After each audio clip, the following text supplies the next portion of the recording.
and welcome. You're watching Market Headstart on Moneycontrol. I'm Sakshi Batra and this is where we get you prepared for the trading setup of the day. I also have with me Kshitij Anand. He's the market editor at Moneycontrol. Good morning, Kshitij, and thanks very much for joining in. Well, yesterday was a fair bit of breather in the markets. We actually saw the Sensex and the Nifty close in the green as well, right after 2 days of decline that we had seen on the street as well. But there was another major announcement that we all were awaiting from the beginning of this week as well. The US Fed has finally cut the interest rate. So what are the expectations also for the markets? How are they going to react to this rate cut as well?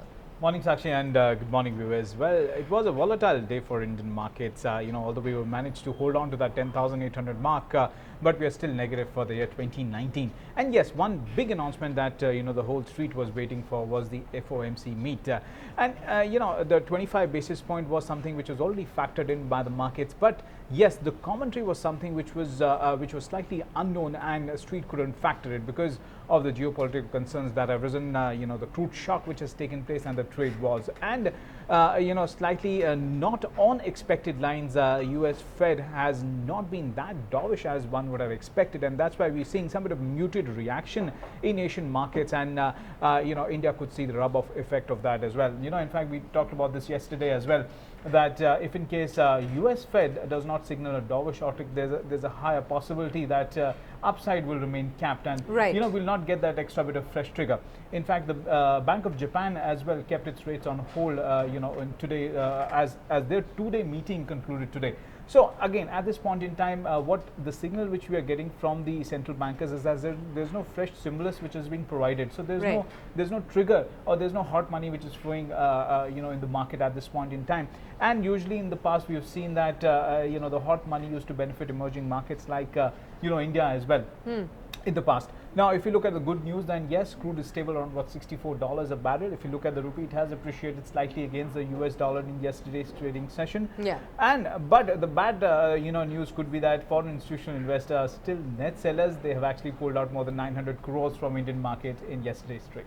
All right, so lots of cues to be watching out for today, and how the markets will react to all these developments overnight as well, and the US Fed rate cut and the commentary, the dovish commentary that has come about as well. But what I'm more interested in is, Kshitij, that what you were telling me offline as well about the death cross pattern which is developing on the charts and on specific stocks as well. So what is death cross exactly, and what does this really indicate? Right. So actually it is more of a sentiment indicator. It means it actually signifies where the trend is.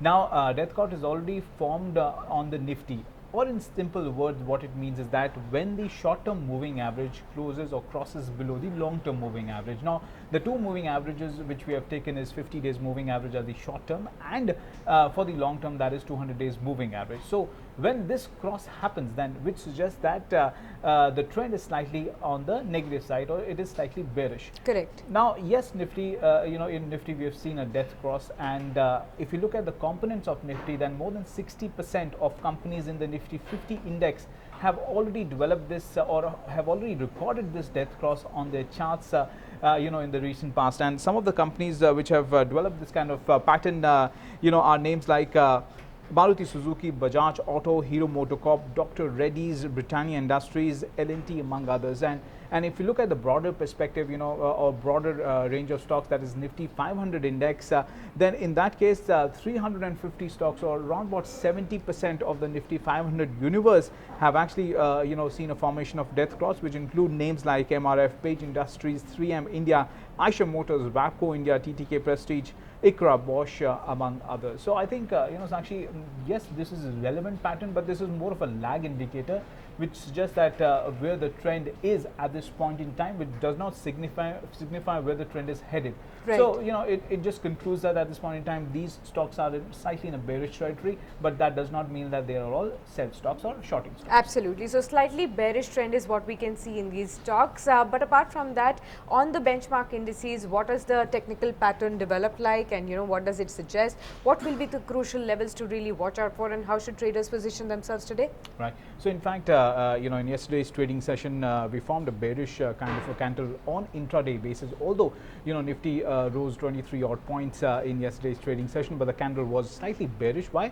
Because the closing level was lower than the opening level. Now, three crucial levels to watch out for today would be 10,637. Now, we've been suggesting that this is the swing low formed in 2019. Yes, a slip below this level could see further correction in the market, but at this point in time, I think 10,804, which was the intraday low formed yesterday, is an important support to watch out for. On the high side, 10,885. Now, that is the intraday high formed in yesterday's trading session. So 10,885, 10,900 are your crucial resistance level to watch out for. If you look at the options data, the maximum call open interest is placed at 11,000, 11,200. Maximum put open interest is placed at 10,800, 10,600.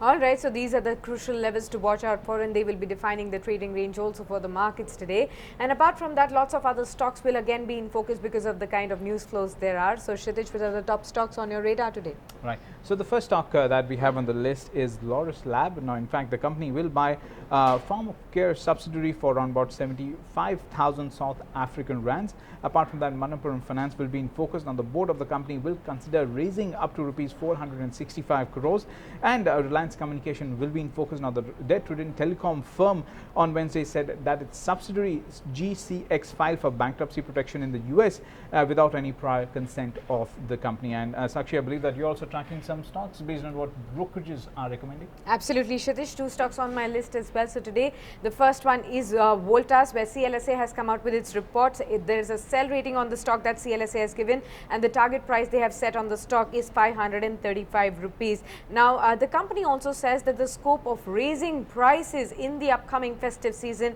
is limited. The AC margins are also expected at 11% as against the 5-year long average of 13%. So there's a slight bit of weakness that you can see, or a knee-jerk reaction on this stock today. Another share from the same space is Havells, that again will be in focus today.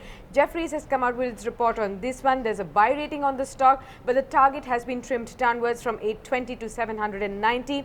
Now, Jefferies' view is that the company is a multi-year growth story, which is backed by its varied array of products that it has. Also, Lloyd is aimed at an upgradation phase as well from here on. So these are the two stocks that you should watch out for in today's trading session. Apart from this, we also have some technical recommendations for you. So Kshitij, who have you spoken to and what do we have? Right. Well, to make your day more profitable, we spoke to Religare Broking, and they've given us two ideas for today. Now, the first stock that they have on the list is Titan Company. Now, that's a buy for a target of 1,200 and a stop loss of 1,110. Jubilant Foodworks. Now, that's also buy for a target of 1,340 and a stop loss of 1,220.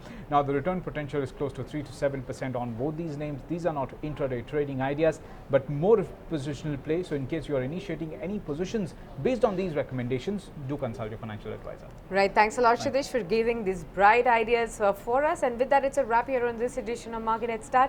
You stay logged on to moneycontrol.com for more news and updates. Thanks for watching. Thank you.